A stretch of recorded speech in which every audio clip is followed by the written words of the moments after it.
Assalamualaikum warahmatullahi wabarakatuh. Hamdan wa syukran liman qala fi kitabihil karim wa huwa astaqul qailin. A'udzu billahi minasyaitonir rajim. Bismillahirrahmanirrahim. Wa'tasimu bihablillahi jami'an wa la tafarraqu. Shadaqallahul azim, amma ba'du. Hadirin ma'asyiral muslimin hafizakumullah. Pagi ini akan kami bacakan penjelasan tentang bencana terbesar bagi umat beragama. Pada pengajian sebelumnya, di bagian akhir telah kami bacakan penjelasan bahwa Allah berpesan kepada kita umat Nabi Muhammad atau umat Islam untuk tidak meniru perilaku umat-umat terdahulu. Yang dimaksud dengan umat terdahulu itu adalah ahli kitab, yaitu orang-orang Nasrani dan Yahudi, yang mereka itu oleh Allah sudah diberi kitab yang sama. Kemudian juga Allah mengutus seorang rasul untuk menjelaskannya, namun mereka tetap bercerai-berai, berbeda pendapat. Maka Allah mengingatkan bahwa bercerai-berai itu merupakan bencana terbesar bagi umat beragama. Kemudian yang kedua adalah ketika perpecahan itu tidak bisa dihindari, dan memang itu juga bagian dari takdir Allah sehingga pasti akan terjadi, maka kita diajarkan untuk bergabung dengan kelompok terbesar. Ya. Nah, kelompok terbesar yang dimaksud itu adalah yaitu Ahlus Sunnah wal Jamaah, yang pagi ini nanti akan kami jelaskan. Jadi walaupun di satu sisi Allah memerintahkan kita untuk bersatu, Allah melarang kita bercerai-berai, namun takdir membuktikan bahwa perpecahan itu tetap saja terjadi. Ya, tetap saja terjadi. Itu bukti kalau Allah itu maha kuasa. Ya, Allah memerintahkan umat manusia untuk beriman. Allah melarang orang kafir, tapi Allah juga bisa menakdirkan orang kafir. Nah, itu bagian dari rukun iman yang keenam, bahwa kita yakin qada qadar dari Allah. Nah, isi qada qadar itu ada yang baik, ada yang buruk. Jadi yang buruk pun yang menakdirkan juga Allah. Walaupun dalam ucapan sehari-hari itu kita sering mengatakan yang baik dari Allah, yang buruk dari kita atau dari setan. Ucapan itu hanya bisa dibenarkan kalau ditinjau dari sisi adab. Ya, dari sisi adab benar kalimat seperti itu. Tapi dari sisi akidah salah. Baik buruk, benar salah, itu semuanya terjadi berdasarkan qada qadarnya Allah. Karena seandainya hanya yang baik-baik yang dari Allah, kemudian yang buruk dari setan, maka berarti ketika terjadi keburukan itu di luar kendali Allah dong. Berarti Allah tidak bisa menguasai yang buruk. Loh, itu malah bahaya itu. Berarti itu kita telah mengurangi kekuasaan Allah. Karena kita sering mengatakan innallaha ala kulli syai'in qadir. Jangan kemudian malah dibalik inna syaitana ala kulli syai'in qadir. Ya. Jadi Allah menyuruh kita beriman, Allah melarang kita kafir, tapi Allah juga mampu menciptakan orang kafir. Allah menyuruh kita bersatu, Allah melarang kita bercerai-berai, tetapi kenyataannya Allah mampu juga menciptakan umat yang bercerai-berai. Maka pesannya ketika terjadi perpecahan di kalangan umat Islam, kita dianjurkan untuk bergabung kepada Sawadul A'zam, kelompok terbesar, yaitu kelompok Ahlus Sunnah wal Jamaah.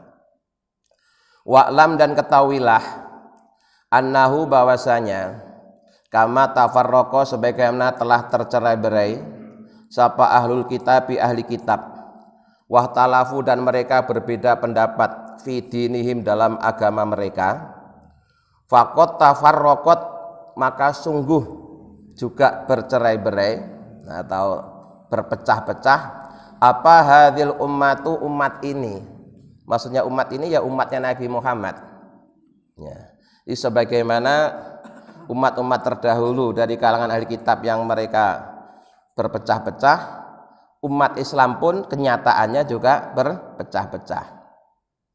Wahtalafat dan berbeda-beda aidon juga ala wafkima ahbarobihi Rasulullah sallallahu alaihi wasallam, terkait dengan terbuktinya perpecahan di kalangan umat Islam itu justru menunjukkan kebenaran berita yang disampaikan oleh Rasulullah.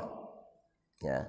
Karena Rasulullah sudah memprediksi bahwa nanti umatnya pun juga akan berpecah-pecah. Kalau kemudian kenyataannya bersatu, malah bahaya. Kenapa? Berarti apa yang dikatakan Rasulullah itu bohong. Itu malah repot kan ya. Padahal salah satu sifatnya para rasul dan para nabi adalah sidik. Ya, benar apa yang disampaikan. Jadi kalau Rasulullah dulu sudah memprediksi bahwa umatnya akan bercerai-berai, akan berpecah-pecah, terus kemudian kenyataannya bercerai-berai, berpecah-pecah, itu justru malah menunjukkan kebenaran berita yang disampaikan oleh Rasulullah.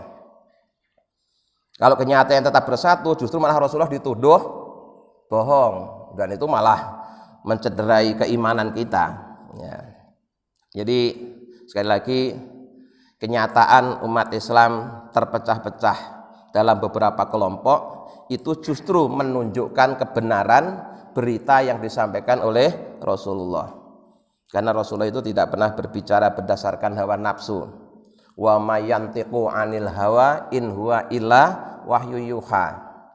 Jadi Rasulullah itu tidak pernah berbicara berdasarkan nafsu. Semua yang beliau sampaikan, yang beliau ucapkan adalah berdasarkan wahyu. Maka kebenarannya ya pasti benarnya. Kita tidak boleh meragukan sedikit pun. Meragukan berita yang disampaikan Rasulullah itu syahadatnya batal, malah murtad kita. Nah, apa sabda Rasulullah? Iftaraqat, telah terpecah-pecah sapa al yahudu kaum Yahudi ala ihda wa sab'ina firqatan, menjadi 71 firqah, 71 golongan. Waftarokot dan terpecah-pecah apa an-nasara kaum Nasrani ala isnataini wa sab'ina firqatan, menjadi 72 kelompok. Ya.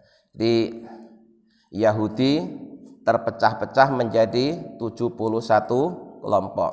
Nasrani 72 kelompok. Wasataftariku dan akan berpecah sapa umatku ala salasin wasab'ina firqatan, menjadi 73 firqah, 73 kelompok. Waktu itu Nabi mengatakannya masih akan pecah. Ya, sataftariku itu fi'il mudhari' yang dimasuki huruf sin, artinya akan. Ya. Akan tapi dalam waktu dekat kalau pakai sin. Kalau pakai saufa itu akan dalam waktu yang lama. Ini kan dalam Al-Qur'an Allah berfirman kalla saufa ta'lamun. Jangan begitu, kelak kalian akan mengetahuinya. Kelak kapan itu? Nanti di hari kiamat. Itu kalau pakai kalimat saufa. Tapi kalau pakai sin itu nanti, tapi kejadiannya itu enggak di akhirat, ya, kejadiannya di dunia. Nah, ketika Rasulullah bersabda, itu beliau masih menggunakan kalimat sataftariku, akan terpecah. Sapa umatku ala salasin wa sab'ina firqatan, menjadi 73 firqah. Jadi paling banyak, Pak, ya. Yahudi 71, Nasrani 72, nah umatnya Nabi Muhammad 73. Kulluha finnar, semua kelompok-kelompok yang pecah itu kelak dia akan di neraka. Illa wahidatan, kecuali hanya satu kelompok. Nanti kita jelaskan ya, kelompok satu itu siapa dan bagaimana kenyataannya, terus nanti semuanya ngaku yang satu itu. Nah, waqatif tarokot, dan sungguh benar-benar terpecah. Apa hadil ummatu, umat ini yaitu umat Islam, ala hadzal adadi, sesuai dengan apa yang disebutkan oleh Rasulullah, yaitu bilangannya ada 73 kelompok. Min zamanin qadimin, sejak zaman dulu. Jangan zaman dulu untuk kita ya. Untuk kita yang hidup di zaman sekarang ya nyebutnya zaman dulu. Nah, sebelum saya lanjutkan terkait dengan hadis perpecahan di kalangan umat Islam, itu ada beberapa hal yang perlu kami jelaskan. Pertama, hadis yang menjelaskan tentang akan terpecahnya umat Islam itu banyak sekali. Tidak hanya satu atau dua hadis, lebih dari 7 hadis. Itu yang saya baca. Apalagi yang tidak saya baca atau belum saya ketahui jauh lebih banyak. Nah, maka terkait dengan status hadisnya, itu di kalangan umat Islam ada 3 pendapat ya, terkait dengan hadis yang menjelaskan akan terpecahnya umat Islam menjadi 73 golongan.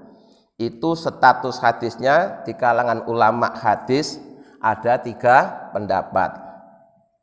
Pertama, berpendapat bahwa status hadisnya adalah kuat, bahkan mutawatir. Bukan sekedar kuat. Kuat itu kebalikan dari lemah ya. Bukan sekedar kuat tapi mutawatir. Kalau mutawatir itu gini Pak ya. Pertama, selain hadis itu sah, kuat, juga diriwayatkan oleh beberapa kelompok ya. Jadi yang menceritakan itu beberapa orang dan semuanya intinya sama ya. Maka menurut pendapat ulama yang pertama, status hadisnya adalah kuat dan bahkan mutawatir.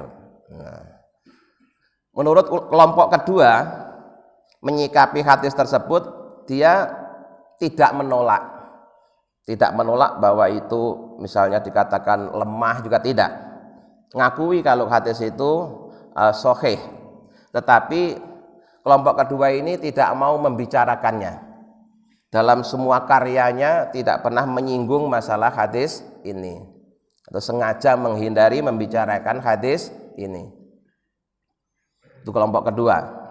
Sedangkan kelompok ketiga menganggap hadis ini lemah, walaupun diriwayatkan secara mutawatir oleh beberapa kelompok orang, tapi menurut ulama kelompok ketiga ini statusnya lemah. Maka di antara ya, ulama yang ikuti pendapat ketiga ini, dia menyampaikan satu hadis yang justru malah sebaliknya ya. Kalau di hadis yang tadi kan 73, itu yang 72 di neraka, yang 1 selamat gitu kan. Nah ini malah kebalikannya, yang 72 di surga, yang 1 di neraka ya. Itu perbedaan pendapat di kalangan ulama hadis. Kalau yang berbeda sama-sama ulama, itu justru akan menimbulkan rahmat ya. Ikhtilafu ummati rahmatun. Jadi yang penting syaratnya, kalau masalahnya masalah status hadis, yang berbeda ya sama-sama ulama hadis. Jangan yang satu ulama hadis, yang lain cuma tukang apa gitu, terus ikut-ikut berdebat masalah hadis, itu jelas tidak fair, itu tidak ilmiah ya. Jadi perbedaan di kalangan ulama akan menjadikan rahmat jika memang sama-sama ulama. Nah, tentang status hadisnya. Kedua, Nabi menyebut kalimat ummati ya. Lalu siapa yang dimaksud ummati? Ummati itu kalau secara harfiah maknanya umatku. Nah, umat itu ada 2 macam. Ada umat dakwah, ada umat ijabah. Umat dakwah itu apa? Umat dakwah itu adalah ya semua umat manusia yang hidup di zaman Nabi Muhammad dan seterusnya. Karena Nabi Muhammad memang nabi terakhir. Nah, itu namanya umat dakwah. Nah, sedangkan umat ijabah itu adalah umat yang menjawab undangan Nabi, menjawab dakwah Nabi, mengijabah dakwah Nabi. Berarti artinya dengan kata lain yaitu umat ijabah itu umat Islam. Kalau umat dakwah ya semua orang yang hidup zaman Nabi sampai sekarang itu namanya umat dakwah.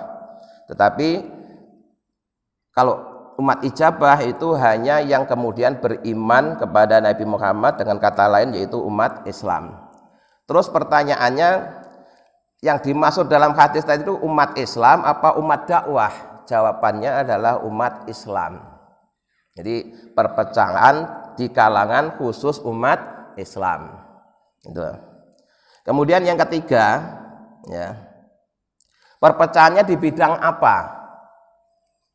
Apakah di bidang akidah, di bidang syariat, atau di bidang politik? Itu juga dibahas lagi. Nah, maka para ulama setelah melakukan diskusi perdebatan menyimpulkan bahwa yang dimaksud perpecahan di situ adalah perpecahan di bidang akidah. Ya, perpecahan di bidang akidah. Jadi yang sampai 73 golongan itu akidahnya. Nah, bukan partai, Pak. Kalau partai bisa ratusan, bisa ribuan. Juga bukan ormas. Kalau ormas jauh lebih banyak lagi. Setiap kelompok bikin ormas. Itu baru di Indonesia. Padahal ini ukurannya itu ukuran dunia. Ukurannya itu ukuran dunia. Jadi sekali lagi, perpecahan di kalangan umat Islam itu bukan pecah dalam partai, pecah dalam ormas, bukan, tapi pecah dalam masalah akidah. Nah, dalam kitab Bughyatul Mustarsyidin itu disebutkan rinciannya 73 kelompok itu apa saja. Kalau Bapak ingin tahu masalah ini sebenarnya gampang, dari dulu sudah ada bukunya, yaitu buku Akidah Ahlussunnah wal Jamaah yang ditulis oleh Kiai Haji Sirajuddin Abbas. Itu buku tentang Ahlussunnah wal Jamaah tertua itu di Indonesia, yang bahasa Indonesia. Ya, karena beliau termasuk orang yang pertama kali menulis dalam bahasa Indonesia. Kalau karya-karya Ahlussunnah wal Jamaah yang lainnya masih dalam bentuk bahasa Arab. Ya, sehingga yang paham ya hanya mereka yang pernah mondok di pesantren. Nah, tapi kalau yang bukunya Kiai Haji Sirajuddin Abbas ini sudah dalam bahasa Indonesia, sehingga Bapak bisa membeli di toko, bisa baca apa itu Ahlussunnah wal Jamaah dan bagaimana ceritanya kok sampai berpecah jadi 73 kelompok. Ya. Jadi sekali lagi, ya, ada 3 hal yang terkait dengan hadis tersebut. Pertama, dari sisi status hadisnya ada 3 pendapat. Yaitu ada yang mengatakan kuat bahkan mutawatir, ada yang mengatakan sahih tapi tidak mau membicarakannya, tidak mau menyinggungnya. Yang ketiga, ada yang menganggap lemah. Nah, kemudian dari sisi umat, maknanya adalah umat ijabah, yaitu umat Islam. Kemudian perpecahannya di bidang akidah, bukan di bidang politik, bukan di bidang ormas. Sehingga bisa jadi partai politiknya beda, ormasnya beda, tapi akidahnya sama, gitu ya.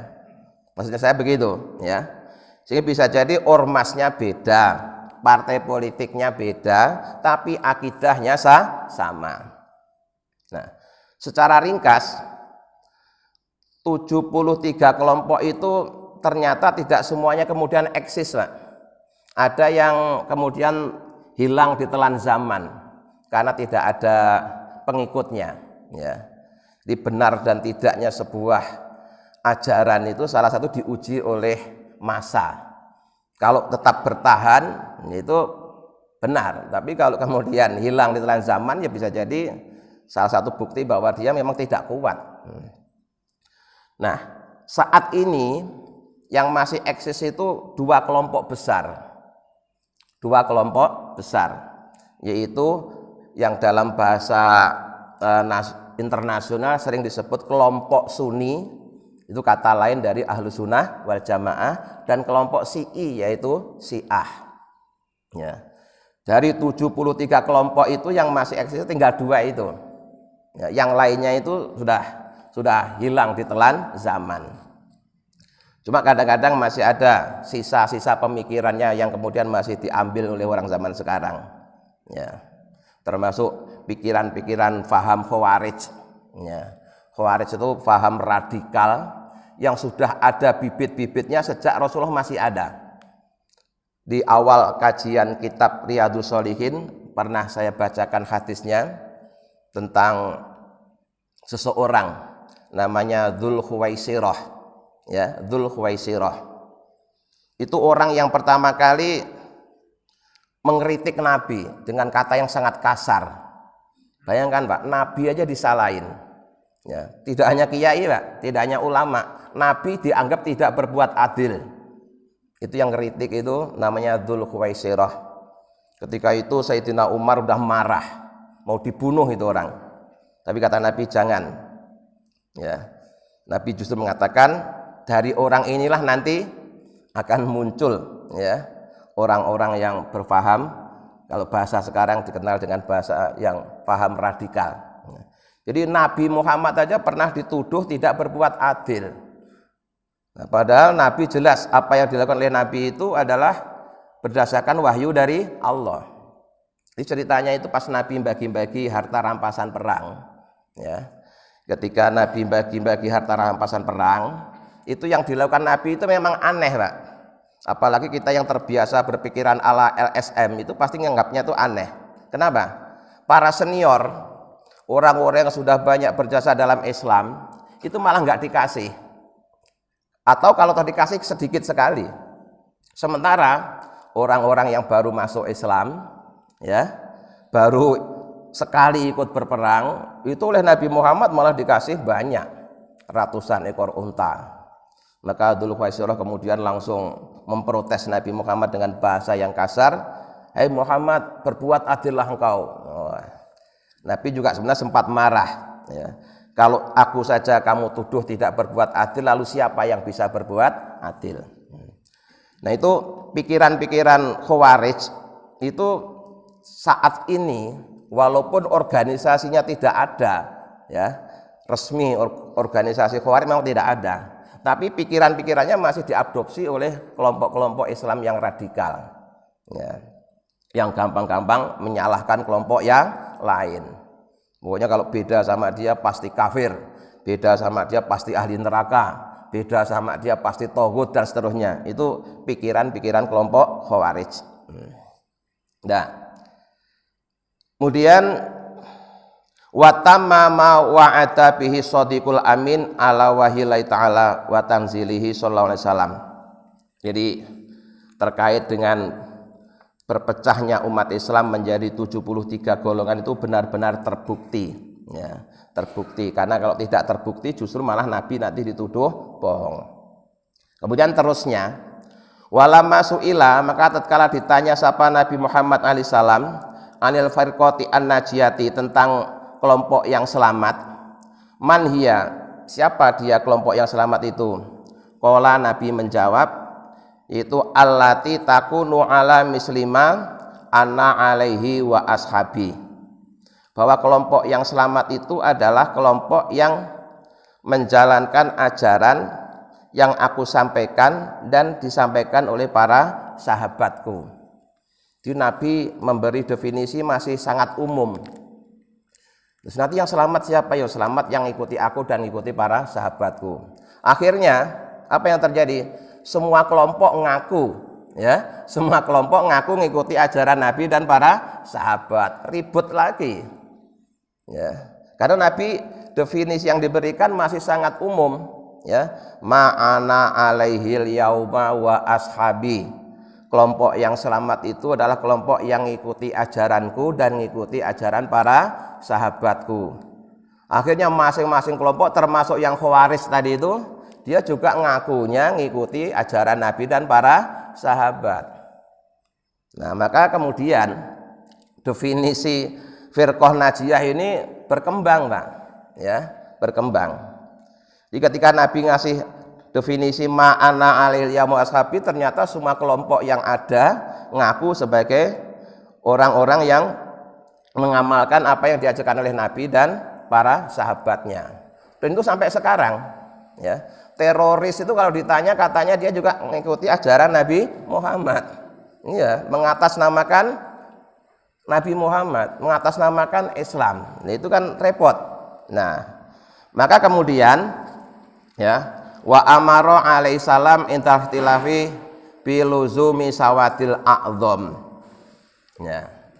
Dan Rasulullah memerintahkan kepada umatnya untuk mengikuti kelompok yang besar ketika telah benar-benar terjadi perpecahan. Nah, maka kemudian dalam sejarah tentang firqah najiyah ini definisinya itu berubah-ubah, tapi bukan berubah secara total untuk saling melengkapi. Ya.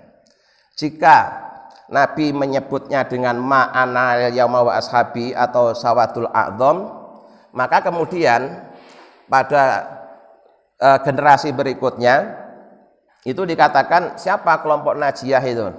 Itu al-asy'ariyatu wal maturidiyatu. Ini disebut dalam sarahnya kitab Ihya Ulumuddin. Jika disebut kalimat ahlu sunnah wal jamaah, maka yang dimaksud adalah yaitu ajaran yang dirumuskan, ya. Sekali lagi ini bukan menciptakan, sekedar merumuskan, yang dirumuskan dan dihimpun oleh dua orang ulama, yaitu Abu Hasan Ali al-Asy'ari dan Abu Mansur al-Maturidi. Maka jika disebut ahlu sunnah wal jamaah atau sawatul a'dham, atau kalau istilah Nabi ma'ana alaihil yaum ashabi, yaitu al-asy'ariyatu wal maturidiyatu, akidah yang disusun oleh dua orang ulama, yaitu Abul Hasan Ali Asy'ari dan Abu Mansur al-Maturidi. Nah, ternyata definisi ini pun juga masih juga menimbulkan semuanya ngaku itu, ya, semuanya ngaku Asy'ari, semuanya ngaku Maturidi. Akhirnya jadi bingung lagi. Maka kemudian ya, Hadratus Syekh Hasyim Asy'ari merumuskan bahwa yang dimaksud dengan firqah najiyah, kelompok yang selamat, yang oleh Nabi disebut ma'ana alaihil yaum ashabi, itu kelompok yang pertama di bidang akidah, ya, di bidang akidah dia mengikuti rumusan, nah, atau himpunan Syekh Abul Hasan Ali al-Asy'ari dan Abu Mansur al-Maturidi. Itu yang menghimpun akidah Ahlussunnah wal Jamaah. Karena sebelum beliau berdua ini, akidah Ahlussunnah wal Jamaah itu masih berceceran di beberapa kitab, belum terhimpun dalam satu karya yang utuh. Nah, dua orang ulama ini yang berjasa, ya, mengumpulkan akidah Ahlussunnah wal Jamaah yang sebelumnya masih bercecer, masih ada di beberapa hadis, di beberapa kitab. Kemudian beliau susun dalam satu kitab, akidah Ahlussunnah wal Jamaah. Itu. Kemudian itu di bidang akidah. Di bidang syariat, yaitu yang mengikuti madzhabul arba'ah, keempat imam madhab. Jadi keempat imam madhab ini semuanya adalah Ahlussunnah wal Jamaah, ya. Kesemuanya Ahlussunnah wal Jamaah. Kemudian di bidang tasawuf, ya, di bidang tasawuf mengikuti tasawufnya imam tasawuf yang dirumuskan oleh Imam Ghazali dan lain-lain. Nah, kenapa kok ikuti tasawufnya Imam Ghazali? Karena Imam Ghazali ini tasawufnya itu memadukan antara syariat dan hakikat. Ya, kalau ulama-ulama sebelumnya itu banyak yang cenderung hanya membicarakan hakikat saja, syariatnya ditinggalkan. Itu. Maka kemudian Hadratus Syekh Hasyim Asy'ari merumuskan bahwa Ahlussunnah wal Jamaah adalah yaitu kelompok umat Islam yang akidahnya ngikuti rumusan al-asy'ariyatu wal maturidiyatu. Kemudian di bidang fikihnya, di bidang syariatnya ngikuti madzhabul arba'ah, keempat imam madhab. Tasawufnya ngikuti Imam Ghazali, Abu Junaid al-Baghdadi dan lain-lain. Nah, kemudian yang masuk ke Indonesia, ya, Islam yang masuk ke Indonesia itu adalah Islam Sunni, Islam Ahlussunnah wal Jamaah, Islam yang akidahnya al-asy'ariyatu wal maturidiyatu, yang fikihnya madzhabul arba'ah, tetapi khusus di bidang fikih ini bisa dikatakan yang masuk ke Indonesia itu 99% madhab Syafi'i, ya. 99 madhab Syafi'i. Nah, jadi kalau tuh ada madhab yang di luar Syafi'i itu sangat sedikit sekali, sangat sedikit sekali.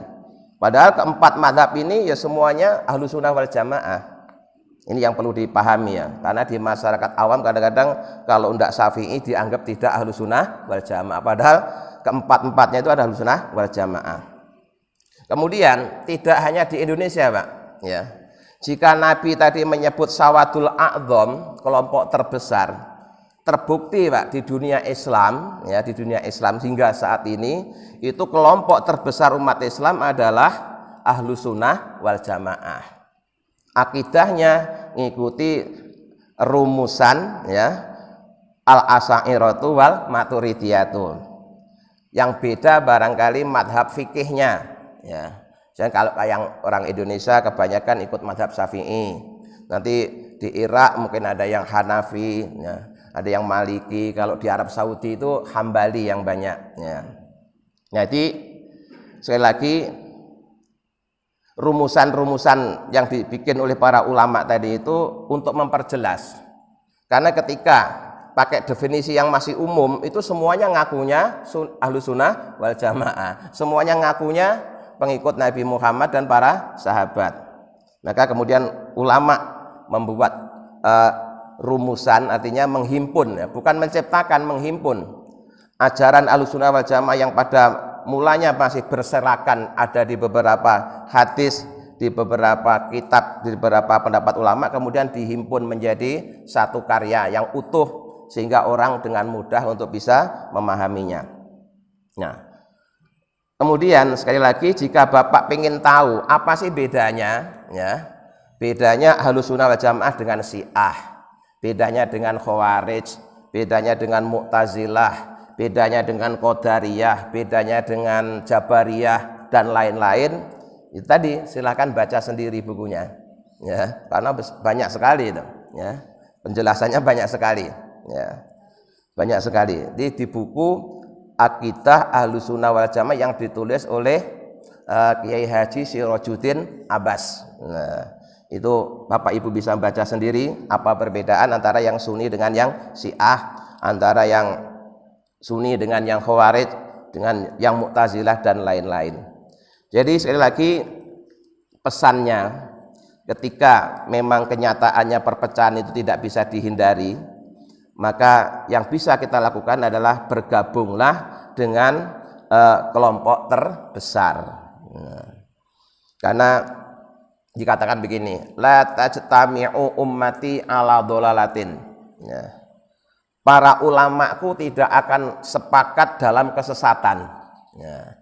Sehingga kenapa kok dia mayoritas? Karena memang disepakati oleh para ulama.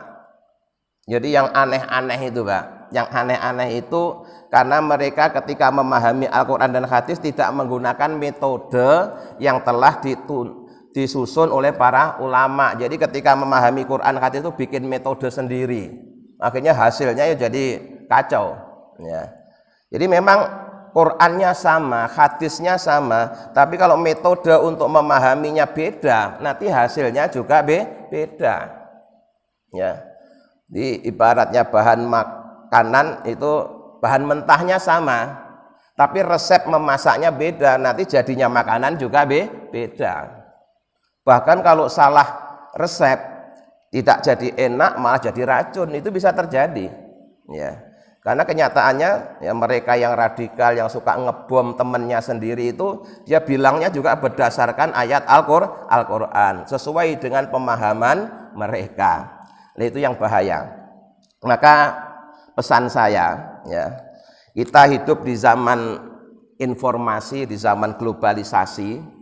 Ini kita harus punya guru pembimbing, ya. Kalau dulu, Pak, sebelum era globalisasi, ketika Islam masuk ke Indonesia hanya melalui kitab-kitab, itu oleh para ulama diseleksi, Pak. Kitab yang masuk ke Indonesia itu diseleksi.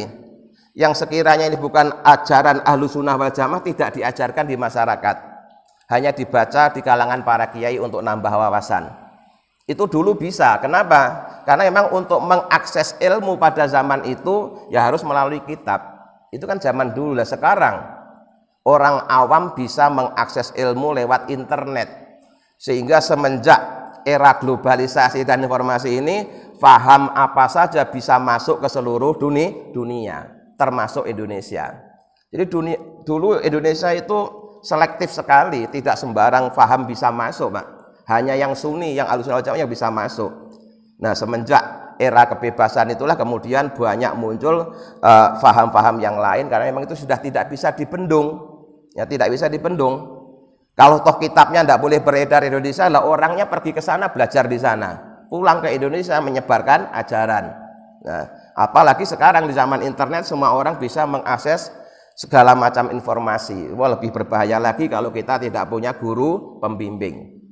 Maka pesan saya untuk menghindari kebingungan, ya, silahkan Bapak mengakses ilmu dari mana saja, dari apa saja, dari siapa saja, tapi sebelum dijadikan keyakinan, sebelum diamalkan, sebaiknya konsultasikan dulu dengan guru pembimbing. Karena yang bisa menyeleksi itu guru pembimbing, ya. Makanya kalau dapat info itu jangan langsung share. Ya, orang sekarang dapat berita dari grup WA aja kayak dapat wahyu, langsung disebar luaskan. Ternyata bikin keresahan di masyarakat. Itu harus hati-hati, harus kita hindari. Jadi kalau menemukan sesuatu yang kelihatannya aneh, beda, jangan langsung ditelan, ya. Dikonsultasikan dulu, didiskusikan dulu dengan guru pembimbing supaya kita tidak hanyut, tidak ikut-ikutan menyebarkan berita yang bikin keresahan. Nah, sampai di sini ini baru mukadimahnya, Pak. Ya, di kitab ini itu baru pengantarnya aja sudah 90 halaman. Ya, baru pengantarnya. Ini kalau buku umum istilahnya itu prolognya. Jadi garis besar yang nanti akan dibahas dalam kitab ini. Itu baru mukadimahnya. Insya Allah Sabtu depan setelah acara Forsima, jadi nanti Bapak Sabtu depan tuh tanggal 4 tuh kita menerima pengajian Forsima di Forum Silaturahmi Masjid dan Musola sekecamatan Pondok Melati bertempat di Al Furqon. Ya, jadi minggu depannya lagi insya Allah nanti baru kita bacakan isi dari kitab Nashaihuddin Diniyah. Mudah-mudahan kita bisa memahami. Amin ya rabbal alamin. Allahumma sholli ala sayyidina Muhammad wa sallam alhamdulillahi rabbil alamin. Allahumma inna nas'aluka imanan daima yaqinan shadiqa wa qalban khashian lisanan dzakira wa rizqan halalan wa ilman nafi'an sholiha. Rabbana atina fid dunya hasanah wa fil akhirati hasanah wa qina adzabannar. Subhana rabbika rabbil izzati amma yasifun wa salamun alal mursalin walhamdulillahi rabbil alamin. Assalamualaikum warahmatullahi wabarakatuh.